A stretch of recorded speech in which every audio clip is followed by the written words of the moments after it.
araw sa inyong lahat. For today's video, I'm going to unbox my new phone, which is the Galaxy A12. Okay, here. Itignan natin ang laman ng box nito. So, this one. Okay. Ito ang warranty card and the start guide. So, ibabalik ko. And this one is the Galaxy. It's the phone. A12. It has an Infinity V display, a quadruple camera, and fingerprint.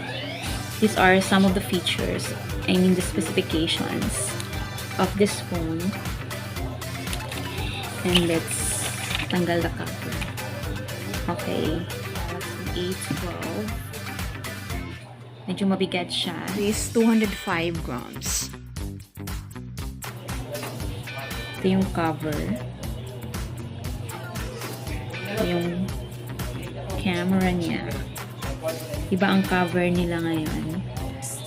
Kasi before, yung mga dating phone nila is glossy yung likuran.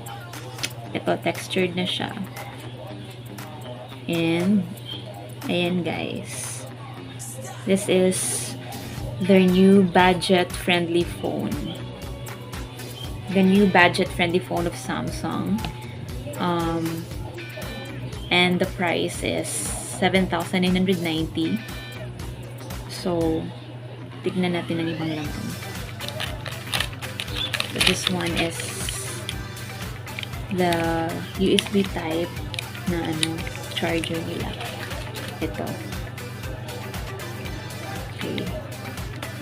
Type C siya. And this is the headset. And the SIM ejector. This one. Okay. Now we're going to on this. Okay, ito yung display niya. Yan guys, may naka-install na apps. Ayan. The Samsung Galaxy A12 is a smartphone that features a 6.5-inch HD Plus display, a 48 megapixels plus quad rear cameras, and an 8 megapixel selfie camera on a notch. It runs on a MediaTek Helio P35 chipset with either 4GB or 6GB of RAM and an Android 10 operating system.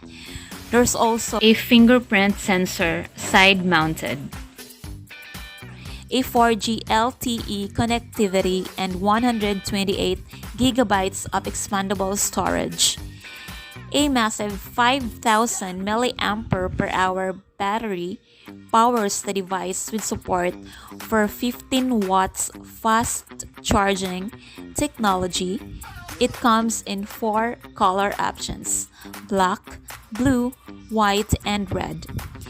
The official price of the Samsung Galaxy A12 in the Philippines is 7,990 for the 4GB version and 9,990 for the 6GB version.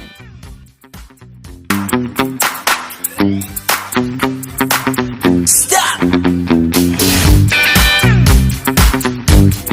Maganda siya dahil 128 na yung ROM and yung price is 7,990 lang.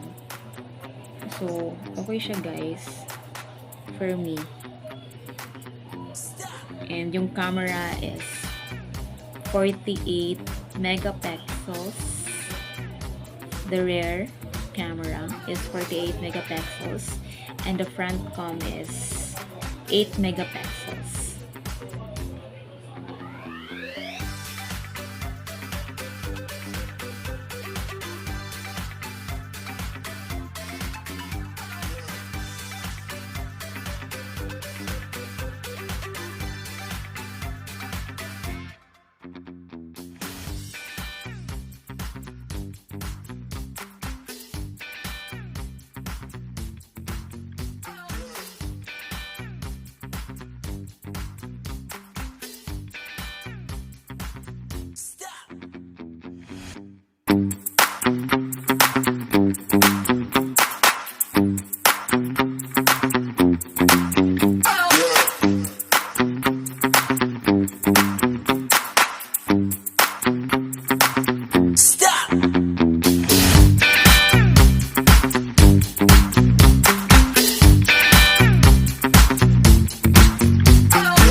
today's video, napakita ko na ang laman ng box.